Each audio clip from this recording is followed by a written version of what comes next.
right, Danny, you want to do the intro on this one? Sure. Well, welcome everybody to another episode of The Banya. Got myself here, Dana Lundquist, with Luke Manuel, of course, the host, co-host. And today our special guest is Brendan.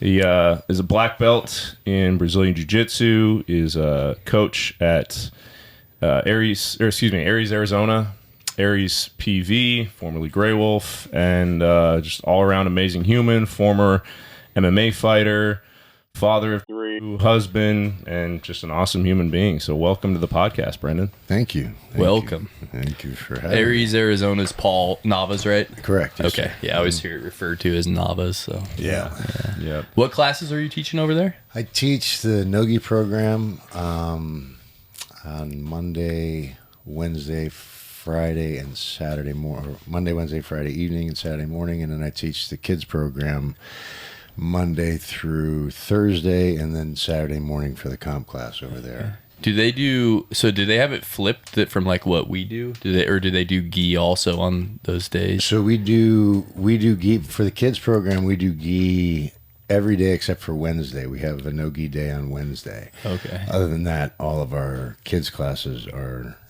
in the gi. Gotcha. And then the gi for adults is Tuesday, Thursday, right? Well, actually, at Paul's, we've got pretty much every day is a gi. There's a gi class at least every single day, And then gi 3 times or 4 with and then, Saturday. Yep, correct. Okay. And actually, there is one more class that Ramsey teaches on Wednesday, like an intro to no-gi. Okay. All right.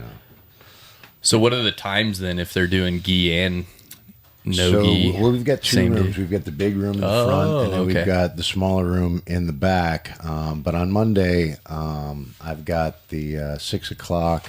From 6 to 7, we do our no-gi class that evening, and then there's a gi class right after that. So there's one, I believe, before that and after that on Monday. Okay. And then on Wednesday, when we do our no-gi, that's our long night, and there's a no-gi intro class at 5. And then there's a wrestling class with Aaron Simpson at 6, and then there's the no-gi class that I teach from 7 to 8:30. Gotcha. Nice. Yeah, that's a good setup. We do about 45 minutes of rolling every night, every Wednesday night. Boom. That's great. Yeah, that's awesome. Pretty fun. Where did you jump into? Was it wrestling, or what was your first intro into grappling? Into grappling, it was wrestling in junior high. And Where'd you grow up? I grew up in New York. I grew up in Queens up until I was about 12 or 13, and then we moved upstate to Pine Bush, New York, which is a small town about an hour and a half out of the city. Mm-hmm. Yeah, and I wrestled. I was a terrible wrestler. Didn't understand any of it, and ended up injuring my shoulder. And that was the end of my wrestling. I think in 8th grade. I wrestled in 7th grade, then I hurt my shoulder in 8th grade, and that was it for wrestling. Yeah. And then I met a famous fighter in a bar. This girl that I was dating at the time, and his girlfriend and we all kind of hung out, and he kept inviting me to go and do jiu-jitsu at his gym, and I was not interested. I wanted to learn how to box, but I was real pretty back then, and I wanted to stay that way. And I thought MMA was pretty obnoxious and pretty disgusting. There was a movie, The Running Man, with Arnold Schwarzenegger that I loved as a kid, but it was a really scary concept of what our future might become. And when I had first seen the UFC, that was what I saw. I saw these animals like trying to kill each other. Devolving of culture almost. Yeah. Just destroying, and our excitement about it. I mean, it was disturbing for me at that point because I didn't really understand anything. And it was a very different sport at that point. But But I learned how to box a little bit, and then I took my first jiu-jitsu class, and with a totally separate experience with a guy named Charlie Kohler at San Diego Fight Club, and he choked me out. He put a body lock on me and choked me out very, very quickly, and it was awesome. Like, yeah, I threw up in my mouth a little bit, and he was much smaller than I was. And it was, I thought it was great. That's one of those things, right, where you're like, that happens to you and you're like, okay, I can't live on this planet and know that a little dude can do that to me, right? Where like that's good motivation in my eyes. Like I can't be walking around knowing that people can handle me. It's not acceptable. just to have no answer, like to have no, and so actually what got me really kind of changed my mind. I got into a bar fight in San Diego. There's a bar called Tremors in Pacific Beach, and it just exploded into this ridiculous scenario. And this bouncer had grabbed a hold of my neck, and all these people had been like pushed on top of all of us, and this guy's got my neck this whole time, and I couldn't breathe, I couldn't move. I was scared for my life, like, and people were falling on me, and I didn't know what to do. And after that, I started really kind of thinking about, how would I handle myself? Like, this is terrible. I don't know what the hell to do. And and I started talking to some people, and I met a guy at my squadron. Where were you? Sorry.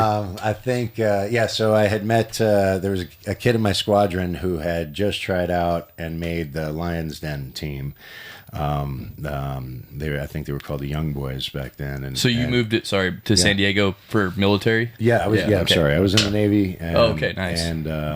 And when I had seen my first UFC fight, it was one of my first trips on my ship. We went to, I think, Puerto Vallarta, and I hadn't slept very much. And I remember watching this show at the whatever bar we were at, this UFC event, and thinking how disgusting it was. But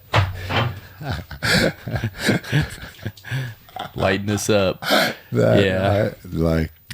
I kind of had the same and truthfully, like, I don't really pay that much attention to this day to MMA, even though like a lot of my Right. buddies and former training partners are involved in it. I just and not that I have like such a dim view of it, but I went to one early on, and it was just like a lot of really drunk people, just like the Affliction t-shirt type crowd, and I was just like, yeah, this is a little much for me. Well, and so where I got into it, I there was like before that had even hit. This was in like 98, 90, let's see. Yeah, 90, 99, right around there, 99, 2000, somewhere in there, 98, 99, 2000, somewhere in there. But the first time I'd seen it, I think, was 2007, 2006, 2007, somewhere in there. And I felt very disgusted by it. But that whole Affliction, that was a whole new reemergence of trashiness that was exposed to that sport. But I think that's part of the evolution of just about everything. It kind of goes through some cycles, right? With some undesirable things, and then it gets refined and organized into a more socially consumable thing. And what has happened with the UFC, I mean, since I started watching this, is absolutely unbelievable. Yeah, it's wild to see the difference. I always think back to like that Don Fry fight where it's just him and that, I don't know the other guy's name, but they're just holding on to each other and just exchanging blows to the face, just back and forth for like 30 seconds. The big, like giant Asian guy. Yeah, he had blonde, like bleached blonde hair, like the orangish hair. I remember. It's a big difference between that and just the art that it is now. Yeah. Yep. Yeah.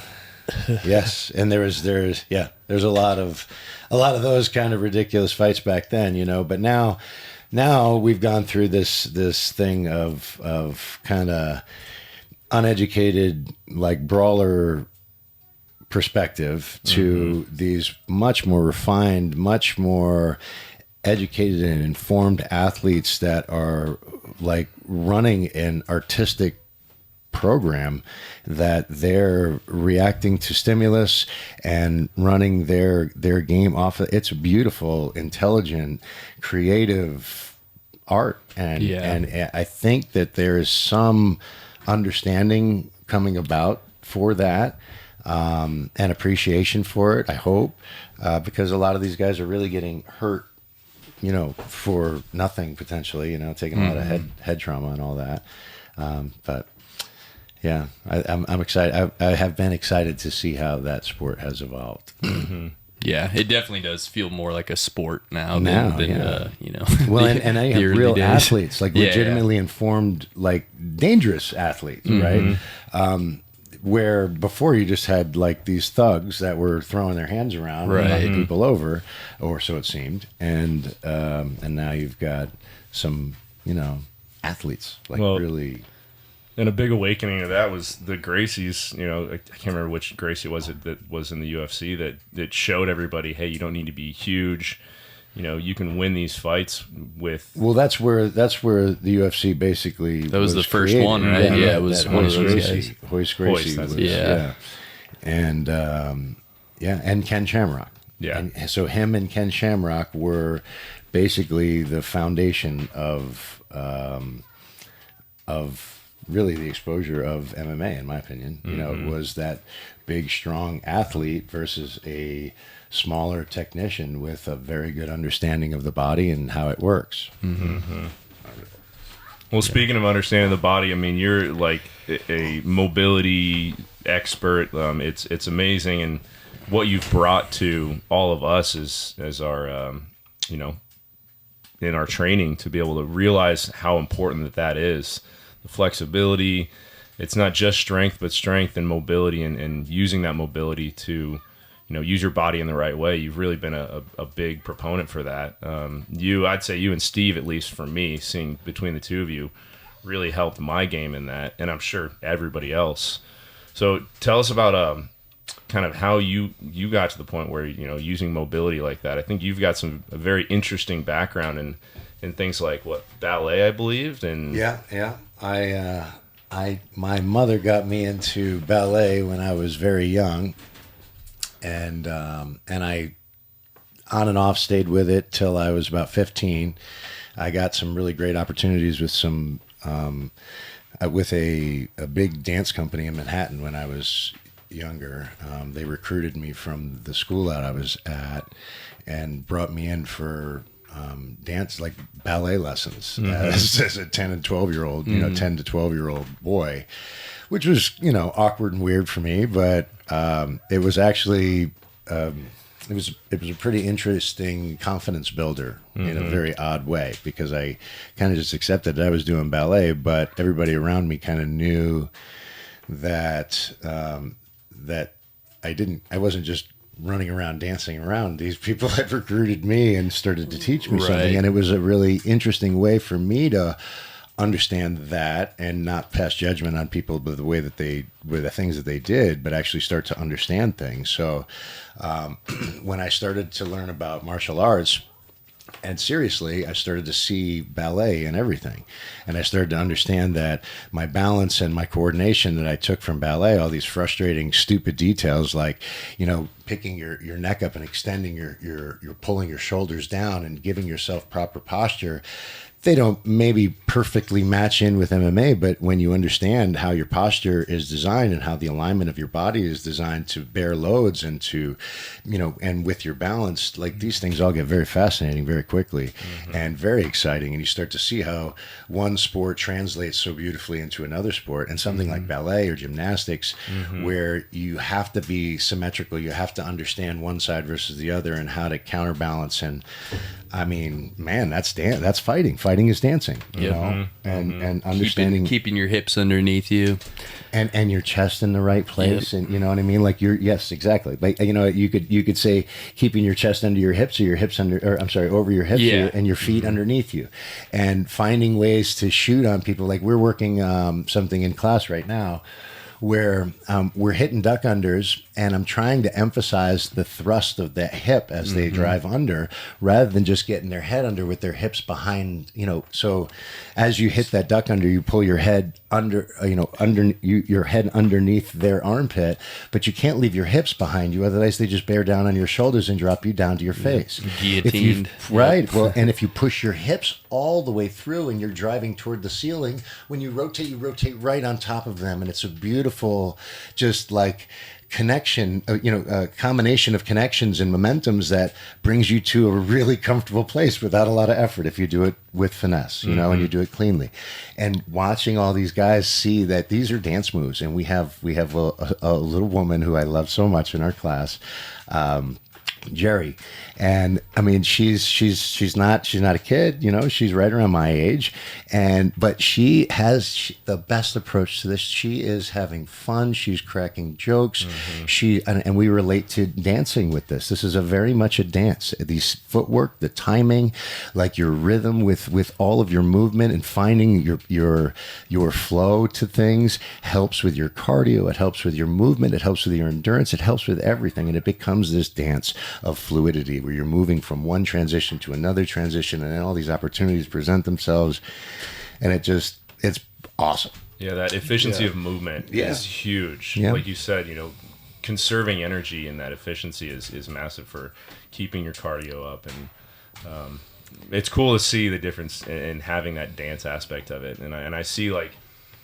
even some of my friends now have put their kids into gymnastics, and man, I just look and like wishing having that core of gymnastics, the body movement, the upper body strength that comes with it, and just all of that mobility that just automatically comes for understanding that motion is setting a really solid foundation for any sport, really. But specifically, martial arts is amazing. Well, and like gymnastics, so this mobility stuff, my last fight, I fought outside of my weight against someone who I knew was not going to make weight, and I should have chose better, but I made a poor choice and got into this fight with someone who outweighed me by easily 30 pounds. Ooh. And he's a bull anyway. Tough dude. I mean, I hit him with hard shots, and he just went. Kept coming. Yeah. And anyway, I had he kicked me pretty hard, and my hamstring detached from my pelvis. And I had about six months on the couch, and that was destructive to every part of me, but I had to learn how to walk again after that. And right around the same time I had this wonderful injury, my wife and I found out that she was pregnant. So, everything in my life changed in multiple ways right at that point. And it was not the strongest place that I'd ever been. And it was very, very difficult to recover from that. But one of the ways that I was able to recover from that was watching my son grow and watching my son learn how to walk and go through his process of becoming a toddler, and then, a little man. And, you sit and you watch these kids sitting with their posture so erect, their chest above their hips, and most of us can't even get our chest anywhere near our hips when we sit up because our hamstrings are so tight. And so I started to sit around with him, where I would sit in the same positions that he would sit. When he would move, I would move, and I would try to emulate the movement that he was doing. If he rolled to his hand, I would roll to my hand, and if he rolled to his knee, I would roll to my knee, and I would stand up the way that he stood up. And I started recognizing all these consistencies with the way that he was doing things, and all of it had to do with his posture. And you watch a baby when they begin to walk and they learn how to hold their head up, their posture is perfect. Like their shoulder blades are back and down, their spine, it is beautiful. And here we are as adults trying to teach these children how to do all of these physical things, and we need to take a few cues from them and start paying attention to the way that they're developing naturally from their programming that we had absolutely nothing to do with. And I have to give respect to that. That taught me so much, and I started exploring more of what my body could do, and I started to realize that I was much weaker and much less capable than I really believed I was. And so I started to work on those weak points, and I saw a planche, which is an impossible thing in my eyes at that point specifically, where someone is straight armed and they're leaning into their elbows with their entire body straight and off the ground. And it's like basically like a forward leaning push-ups with your you've balanced forward so much that your feet are so light that you tipped forward with your arms straight. It's insane. But when I saw it, I was like, that is awesome. I need to be able to do that. Yeah. So I started working toward that. And as I got closer and closer in my mind of the 6 months that I was going to invest in to be able to do this, I started to recognize this was not a realistic thing for me to accomplish. My height, my weight, my age, my injuries, all these things would make it nearly impossible for me to ever accomplish that. I don't give a care. I don't care at all. You know, I want to continue. I've gained so many wonderful things from that trip to a place I'll never arrive at, you know. And as I continue to do that, I start to learn more about my body, more about the things that I love, whether it's striking, whether it's jiu-jitsu, whether it's, you know, playing around with my kids, you know, doing any type of mobility or, you know, strength movements that have to do with my body and my body weight. I love all that stuff. And I've seen nothing but positive things come from that. Yeah. Little changes are fun to, like, setting little goals like that are super fun. All I ever did was wrestle, and I like a lot of flexibility, mobility stuff was ignored in my whole career. And since I started doing jiu-jitsu, and especially with Coach Mateus, you know, his warm-ups are really centered around jiu-jitsu specific stretches and stuff. Nice. And in like a short while, like simple little things like, what do you call this one where you rotate your from S The 90s. Like my hands would be behind my back. Like I was like, Couldn't get your shoulders over your hips. I was like, I'm never going to be able to do Yep. that. I can, like, just 2 weeks ago, I'm like, I'm good now. I can do it. And it's just, how it's cool so is that fun. silly little progress? Like, it's so awesome. It And feels so good. It really does. Yeah. And who are you going to tell about it? Who really cares? Yeah. You know what I mean? Right. Like, you know, you start doing these little personal accomplishments, and you're like, holy cow, this is all for me. Yeah. This is all for me to build on these little successes that will make me a stronger individual because of the successes I can reflect on and understand that this was impossible at some point, and now I'm this much closer, or I've accomplished this, and I want to move forward in this point. And that's what I think jiu-jitsu is. That's what I think every athletic sport is. That's what I think life is. But you know? it really does matter, though. I mean, in like specifically in my case, like, because when I first started doing jiu-jitsu, like when I would get somebody in a triangle, my hips were hurting. Like I was like, these aren't going to be for me. I'm going to just be on a top guy. I won't ever do this. Now, again, with like the mobility that's open in my hips, I love shooting triangles now. Like it feels great. Like I'm just all about them. So like just that little tiny change in my hip flexibility has opened up like a whole nother game for me that I literally wrote those off at the beginning. I was like, these hurt too much. I'm going to stay away from them. And now I love them. And I've always felt the reverse of that. I've always been very flexible. I've always been very like, what's the word? Like, just flexible. I could always move my body in certain ways, but I never felt strong.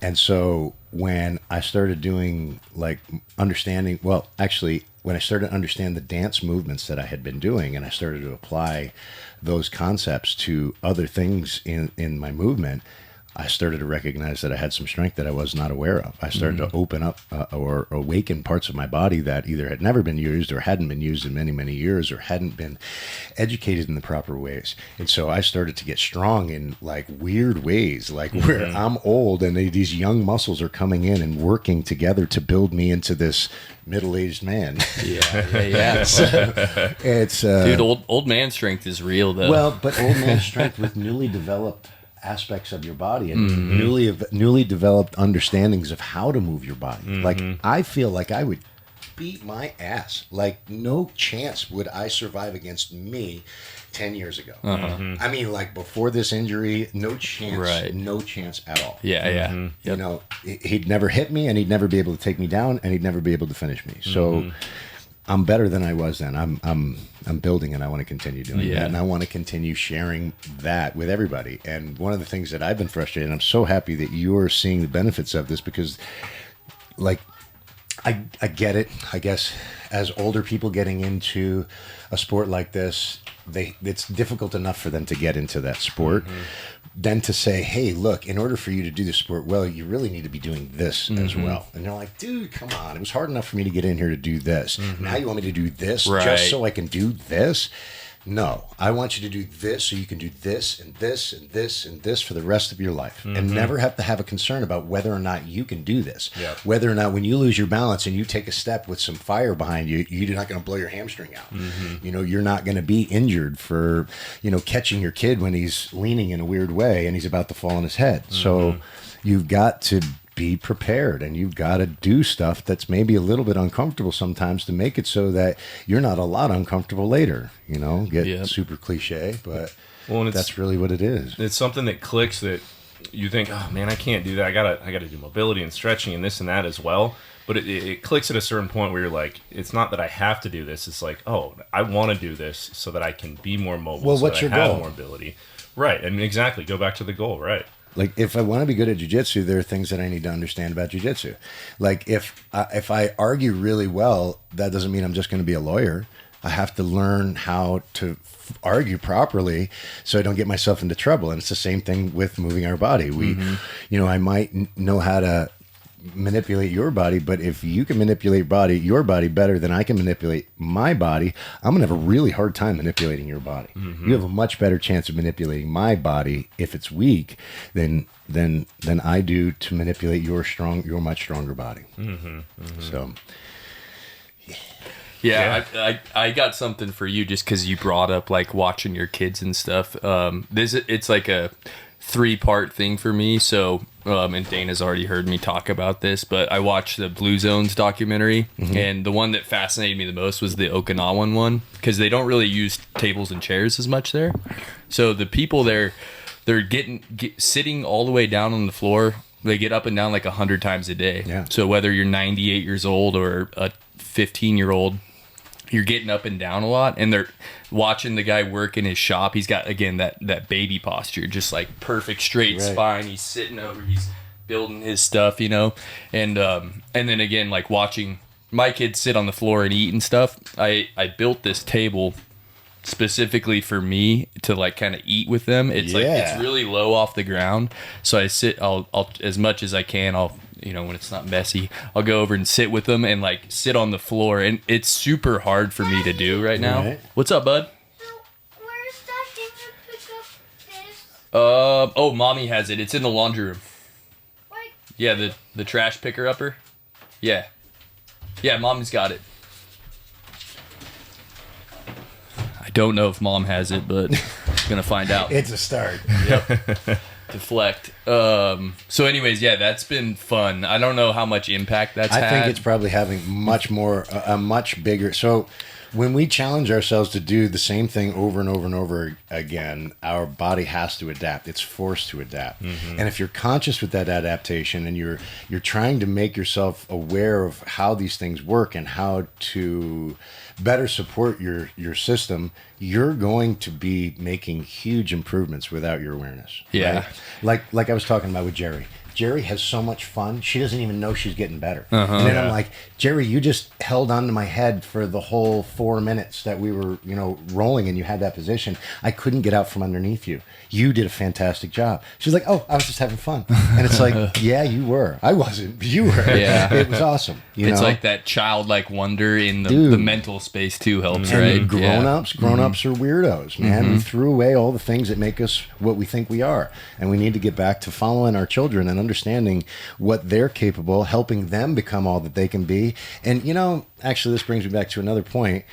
You know, you think that you're here to raise children. I think these children are here to raise you. I think they're here to get you to recognize who you're supposed to be and what you're supposed to be doing. And they are the perfect, like, judge of that, because you're going to see yourself back in your children. So the more love and patience and hard work and, you know, investment that you make in them, the more they're going to make to everybody else, themselves, and the whole world in front of you, you know? Yeah. And I think we just keep trying to tell everybody how to do things and how to be, and we're throwing away the best lessons that we could possibly be learning. Yeah. No, that's 100% true. I mean, at a minimum, like for me, like my kids turned a corner on me mentally for me. Like they just like you become the person that you like for me it was like from a boy to a man type thing. 100%. You know, it's just like, all right, 3 dependents, like it changes your perspective on everything, right? You know, well, it's like you talk about that childlike wonder. I just saw, I think just yesterday, there was a talk that Carl Sagan was having where just listening to children have these profound questions that they have. Yeah. It seems so simple, but things like, you know, asking questions like, what's the birth date of the Earth? And like, why is the sky blue? And like, Does God have parents? Yeah, right. It's like, you know, you brush it off as like a silly question, but you're like, if you really stop and think about that, like, that's a profound kind of question to really meditate on and think about. And we can take cues, like you said, from children and listening to how they ask questions, because it's just a ball of curiosity constantly until they get, you know, unfortunately jaded by the world and having a mindset. Yeah, right. Because we just don't know, too. The answers to those things is so what instead it of is. trying to work harder to figure it out, we just throw it away until everybody else has stopped thinking about it. Yeah. And that, I mean, don't get me started in that direction. Gaffigan has a hilarious bit where he's his kid asks him, he points to an antenna on a car and he goes, "That's a stick." And he goes, "No, son, that's an antenna." And his son goes, "What's an antenna?"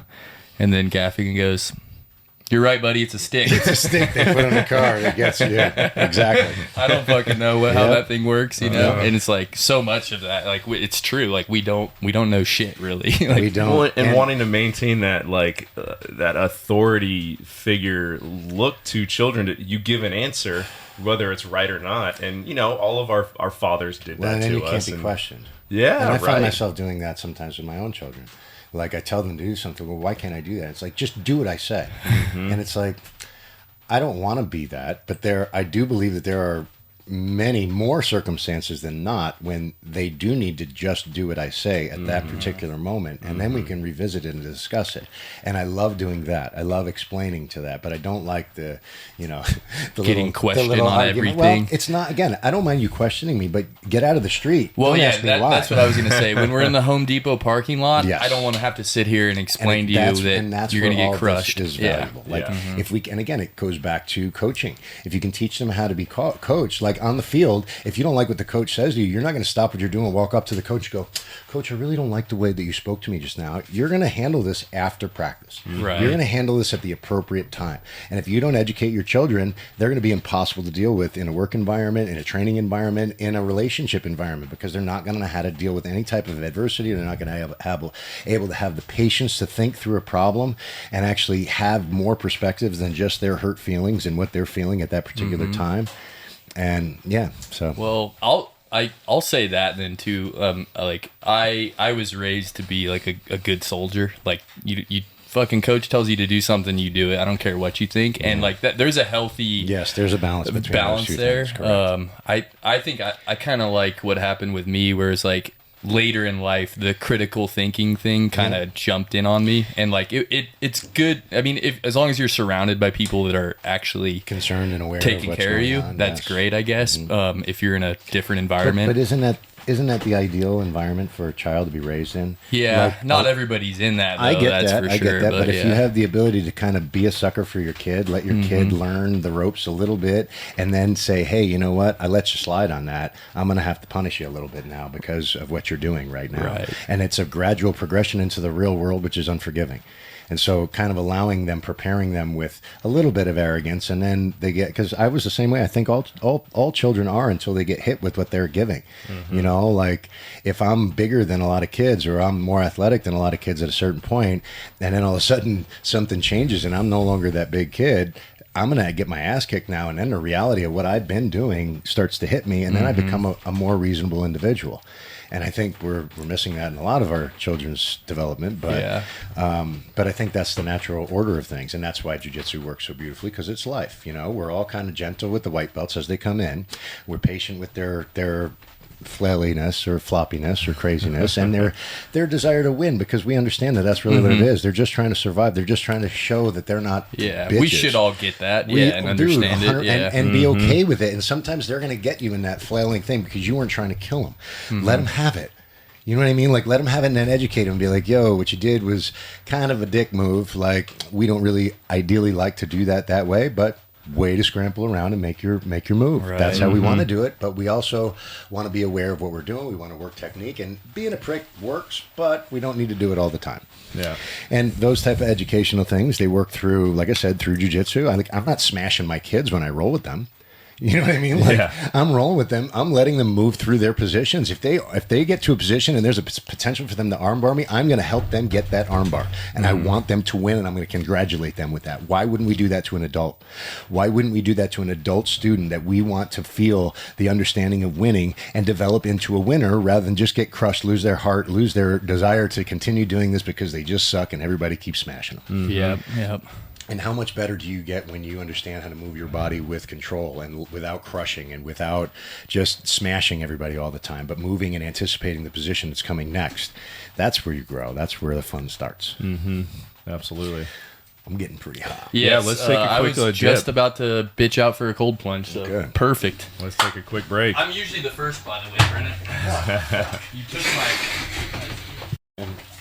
That is actually one of my favorites. I do that in the evening. I do all our dishes, and I do enjoy it too. It's therapeutic. It is. Yeah. Well, and like mopping the mats. Like, I love to mop the mats, and I get a little like snippy when people, like, I appreciate when they help, but I'm like, you're not doing that right. I'll do it. But it's such a tough spot, because I know they're giving to me, and I don't want to, but. Yeah, no, it's your thing. Yeah, funny. I catch myself doing that too, where I gotta just zip it, just let them do it. I'm getting better. Yeah. Hit us with some water on those rocks. Yeah, you gotta feel the heat.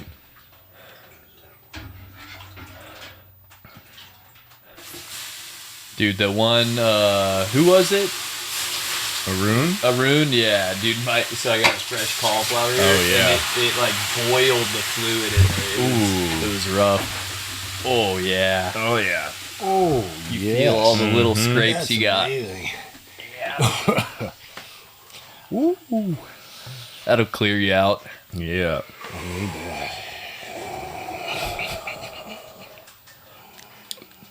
Yeah, that steam, man. It just, you feel that. Boom. So what's the future looking like for you? Really my goal is to just keep doing jiu-jitsu. My main focus is I really want to share jiu-jitsu with people. I love jiu-jitsu. I love how much it has affected my life. I mean, every good thing that I have had in my life for the last 20 years has had something to do with MMA or jiu-jitsu. And the connections that I've made, and the friends that I've made, and the exchanges, the things I've learned from people while I'm trying to help them learn something that I'm sharing with them. It's unbelievable. And the people that we encounter that we would never have encountered in any other scenario is just unbelievable. And I just want everybody to experience this. I want everybody to see who they are. I want them to see what they're capable of. I want them to see why they shouldn't be jerks to other people, because some people can do some things you're not really understanding. And I think if you understood it, you might take a second guess on how you speak to people. And again, everybody's going through their own thing, and this is one of the most therapeutic things I've ever experienced. And I've seen transformations of people who are falling apart and recover because of the love and connection that they make through jiu-jitsu with themselves, most of all, along with the community and the sport or the art. Yeah, no, I feel that. Like I was telling Arun on our last pod, like that was something that came to me as like I didn't even know I was missing it, but like the community aspect of it, like I jumped into jiu-jitsu for the physical benefits and like just wanting to scrap again. and sweat. But then, you know, the community side of it was huge. And even like Arun, he moved here from Canada. He doesn't really know anybody. Right. And so like it's been a super big positive for him. Instant like, family. Exactly. It's amazing. And we do it with everybody. Yeah. And of all places I've ever been, I've had one other experience that's similar, and that was at Power MMA. It was like a family over there for a really long time. It was really fantastic. It was a beautiful, beautiful thing. But that's how I feel about Aries PV. Mm-hmm. Like John and Vinny and all of our coaches there, Mateus, and you know, just everybody is just so full of the same kind of love and commitment to one another, and they like spray it onto everybody, and they spray it right back onto everybody else that they meet, and it's awesome. And you know, we've got all these beautiful people that are a part of this gym that just continue giving, and we keep just giving back. It's so special. This is such a unbelievable thing. And to your point, I think jiu-jitsu is the men's group that we all need, that we never knew that we needed. And I don't mean a men's group. I mean a men's and women's group, a people's group, a community that we all need for our therapy, to help us understand ourselves better, to help us find the fight in us that we have, but we don't know that we have the ability to actually put up, and ways to make it work for us, and ways to make who we are work. And everybody needs jiu-jitsu. Yeah, or some sort of simulation of what we have, right? Yep. Whether it's in dance or whatever, right? Fair and point. And you can tell, like, I at least like in my mind, I think I can tell, like when you walk around and you run into those unpleasant people, you're like, oh, you're probably missing something in your life that always, you know, like this, yes, right? That just isn't centering you. And I want to hug you and say, instead of slapping you across the face, why don't you come in? Right. Let me show you how this works. Yeah. You know, because you're missing a big piece if you think you can speak to me that way, and in a real world there wouldn't be consequences. You know, so we've got to find that again, where we have respect for one another and we appreciate one another, not just because of the money that they have or the way that they look or the things that they can do for them, but just because of who they are and what they may have to give to you, and you may have to give to them, that maybe you both desperately need from one another, and you don't even know it because you've never experienced that type of person before.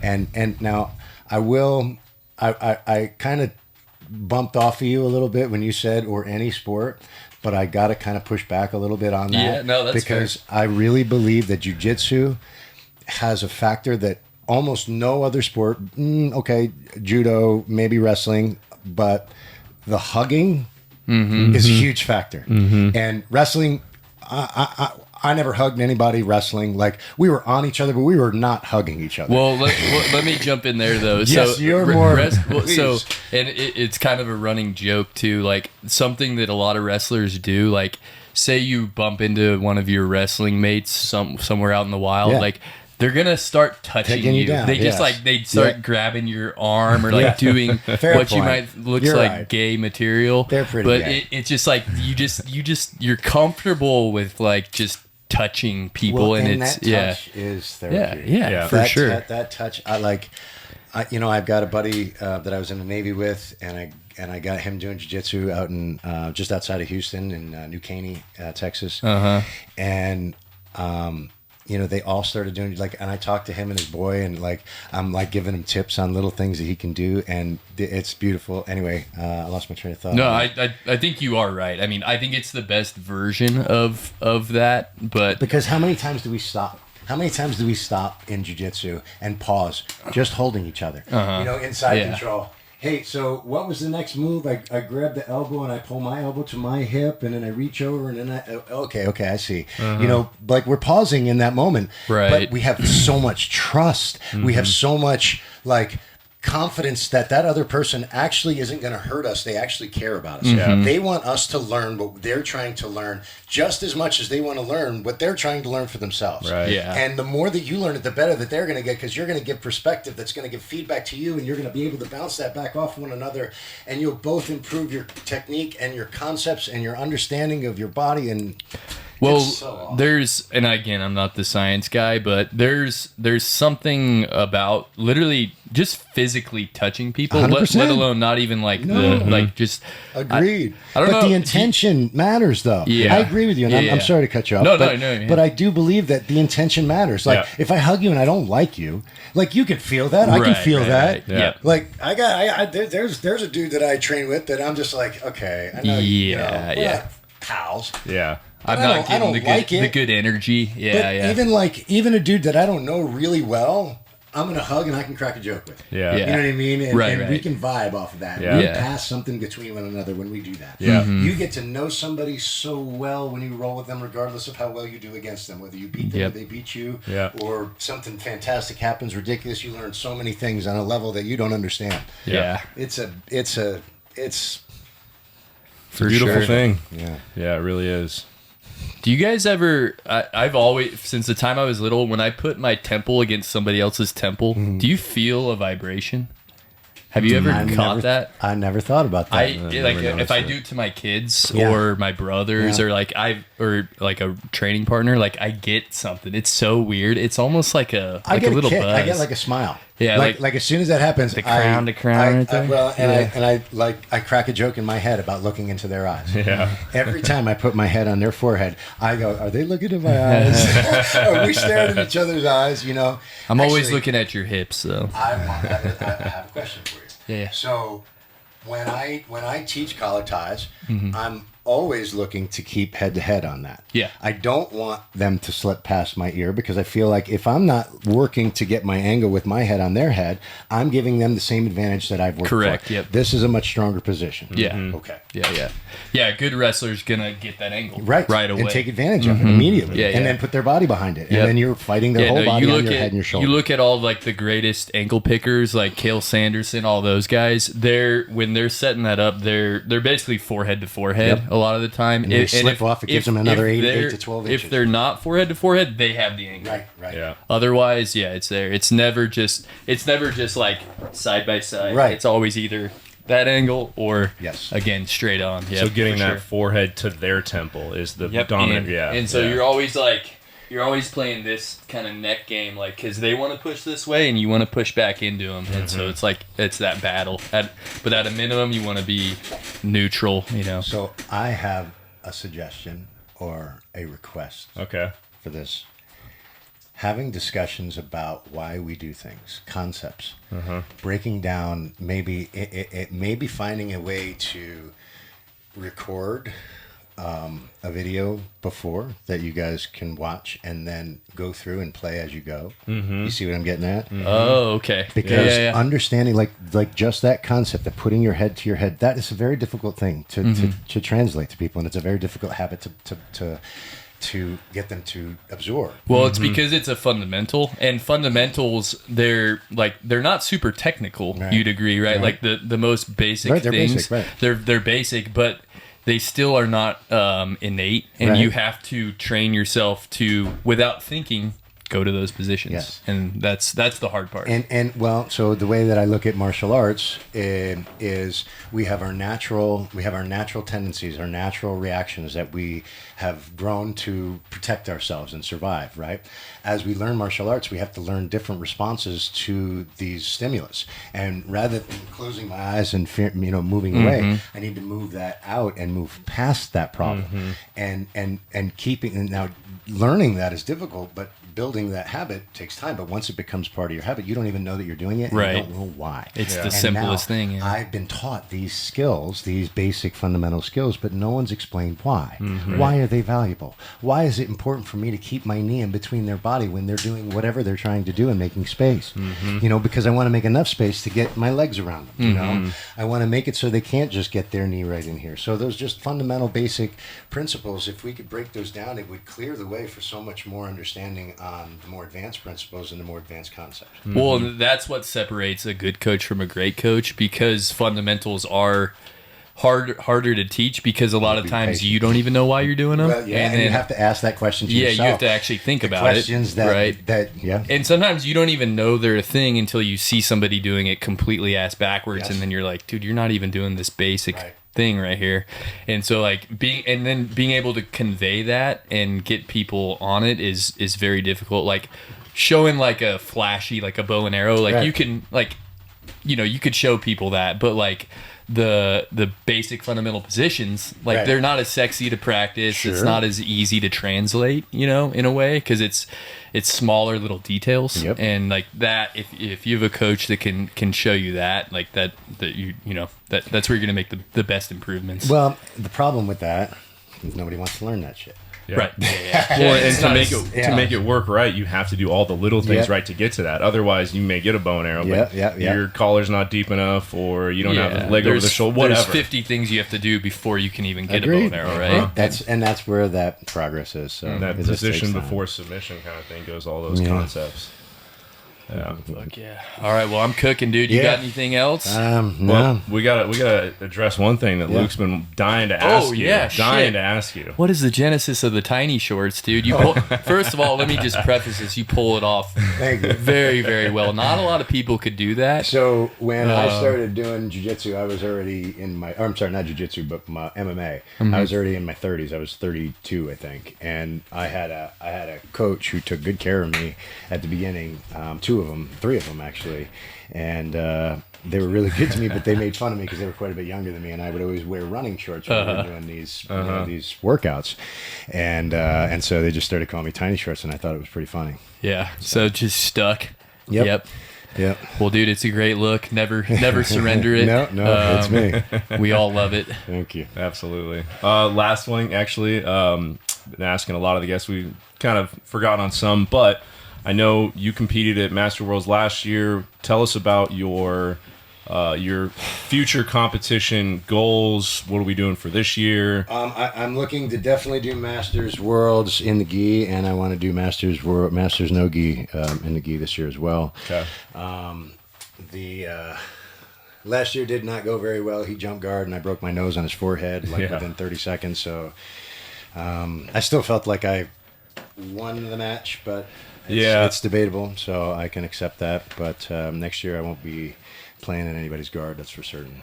Well, there you go. All right. Hell yeah. We'll see you there in Vegas. All right, buddy. Well, thanks you for again. coming Thank on. you very much. Absolutely. It was amazing. Yes, sir. Hell yeah. Thank All right, you. let's get in that cold plunge. All right. Bye, everybody. Bye, everybody. Thank you. Doodle.